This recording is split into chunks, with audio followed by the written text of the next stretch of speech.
আউযু বিল্লাহি মিনাশ শাইতানির রাজিম। বিসমিল্লাহির রহমানির রহিম। আলহামদুলিল্লাহি রাব্বিল আলামিন আর রহমানির রহিম। সমস্ত প্রশংসা সেই মহান রব্বুল আলামিনের, যিনি মহিয়ান গরিয়ান সর্বশক্তিমান।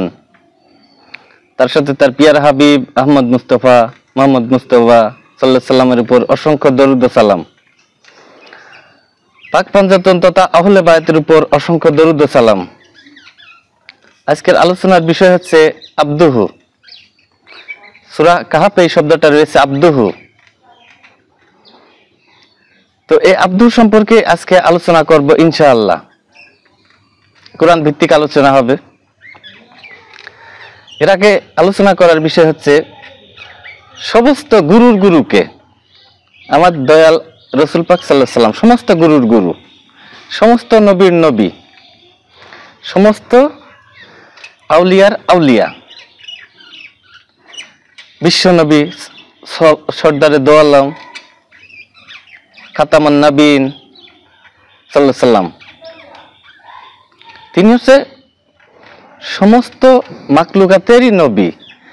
অনেকেই বুঝে না, মনে করে শুধু মুসলমানের নবী। আসলে না, কোরআন আল্লাহ তাআলা বলেছেন ওমা আরসালনাকা ইল্লা রাহমাতুল লিল আলামিন। হে নবী, আমি আপনাকে সমস্ত সৃষ্টির রহমত স্বরূপ প্রেরণ করেছি। তিনি হচ্ছেন আমাদের সমস্ত সৃষ্টির রহমত। সমস্ত পশু পাখি দানব মানব সবকিছুরই তিনি নবী, শুধু মুসলমানের না। ইহুদি বৌদ্ধ খ্রিস্টান নাসারা, তিনি সবারই নবী। অনেকেই মানে, অনেকে মানে না। মানলেও সে নবী, না মানলেও নবী, তাদের নবী। কারণ সমস্ত সৃষ্টিকুলের রহমত, সমস্ত সৃষ্টিকুলেরই নবী তিনি। তাহলে এই আব্দু হচ্ছে জ্ঞানের চরম পর্যায়ে যে অবস্থান করে, যিনি অবস্থান করেন, আল্লাহ তাআলার মূল কেন্দ্রবিন্দুতে অবস্থান করেন, তিনি হচ্ছেন আব্দুহু। সমস্ত অলিয়া উলিয়াগণ এটা বলে স্বীকার করেছেন আব্দু হচ্ছে আর কেউ নন, যিনি স্বয়ং মুহাম্মদ রাসূলুল্লাহ সাল্লাল্লাহু আলাইহি সাল্লাম। কারণ এই আব্দুর কাছ থেকে জ্ঞান অর্জন করার জন্য মুসা আলাইহিস সালাম অস্থির ছিলেন। যে মুসা আলাইহিস সালামের নাম কোরআন মাজিদে 135 বারের বেশি এসেছে। তিনি বললেন যে এই আব্দুর কাছ থেকে আমার জ্ঞান অর্জন করতে হবে। তাই আল্লাহ তাআলাকে বললেন, আল্লাহ তাআলা, আমি এই আব্দুকে কোথায় পাবো? আল্লাহ তাআলা বলছেন, তুমি 2 সমুদ্রের মিলনস্থলে তাকে পাবে। মুসা আলাইহিস সালাম খোঁজ করতে করতে এই আব্দুর সাক্ষাৎ পেলেন। তখন আব্দু বললেন যে তুমি ধৈর্য ধারণ করতে পারবে না। তিনি কিন্তু প্রশ্ন করেননি যে তুমি ধৈর্য ধারণ করতে পারবে কি। তিনি সরাসরি বলে দিলেন যে তুমি ধৈর্য ধারণ করতে পারবে না। কারণ তিনি আগেই জানতেন যে মুসা আলাইহিস সালামের যে জ্ঞান আছে আমার জ্ঞানের কাছে সে ধৈর্য ধারণ করতে পারবে না। তিনি আগেই জানতেন এই বিষয়টা। এজন্য বললেন যে তুমি ধৈর্য ধারণ করতে পারবে না। এরপরে আমরা জানি যে 3টা ঘটনা ঘটলো। মুসা আলাইহিস সালাম 3টা ঘটনায় প্রশ্ন করে বসলেন। শেষ পর্যন্ত আব্দু বললেন যে তুমি ওয়াদা বরখেলাপ করেছো, তুমি প্রতিশ্রুতি ভঙ্গ করেছো, তাই তোমার সাথে আমার বিদায়।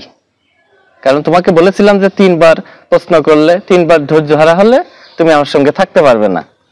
তাই তুমি 3 বার ধৈর্য হারা হয়েছো, তাই তোমার সাথে আমার এ পর্যন্তই শেষ। তাহলে চিন্তা করেন যে এই আব্দুহু বিষয়টা কি। এজন্য কলেমার মধ্যে রয়ে গেছে আশহাদু আল্লা ইলাহা ইল্লাল্লাহু ওয়াহদাহু লা শারীকা লা ওয়া আশহাদু আন্না মুহাম্মাদান আবদুহু ওয়া রাসূলুহু। এই যে আব্দু শব্দটা এখানে এসেছে, আব্দু জ্ঞানের চরম পর্যায়ে। আব্দুর কাছে একজন মুসা আলাইহিস সালাম এত বড় নবী এবং রাসূল হওয়া সত্ত্বেও এই আব্দুর গণের কাছে কিন্তু তিনি টিকলেনই না। সে বুঝলেনই না যে এই আব্দু কি কর্মটা করলেন। তাই কোরআন আল্লাহ তাআলা বলছেন কদ জাআকুম মিনাল্লাহি নূরু ওয়া কিতাবুম মুবিন। আল্লাহ তাআলা বলছেন তোমাদের কাছে নূর এবং স্পষ্ট কিতাব পাঠিয়েছেন। নূর বলতে নূর নবী, আর কিতাব বলতে কোরআন মাজিদ, এই কথাটাই বলে থাকেন।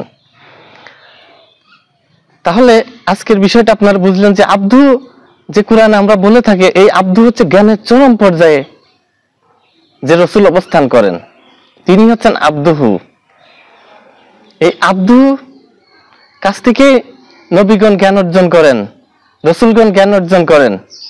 আব্দু হচ্ছে জ্ঞানের সর্বোচ্চ পর্যায়ে অবস্থান করেন, যিনি জ্ঞানীরও জ্ঞানী, যিনি বিশ্বজ্ঞানী, যিনি নবীর নবী, রসুলেরও রসুল। আগে আমি আলোচনা করছেন সর্দারে দো আলম হযরত মুহাম্মদ মুস্তাফা সাল্লাল্লাহু আলাইহি সাল্লাম কে এখানে ইঙ্গিতপূর্ণ বা তাকে বোঝানো হয়েছে ওলিয়া উলিগণ এটা বিশ্বাস করেন।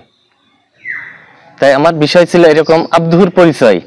অনেকে আব্দু সম্পর্কে ভালো মতো বোঝেন না, এই জন্য অন্যরকম মিন করে থাকেন। আজকে আব্দুর সম্পর্কে আপনাদের সামনে উপস্থাপন করার চেষ্টা করলাম। তো আজ আর নয়, আপনাদের সকলকে অসংখ্য অসংখ্য ধন্যবাদ।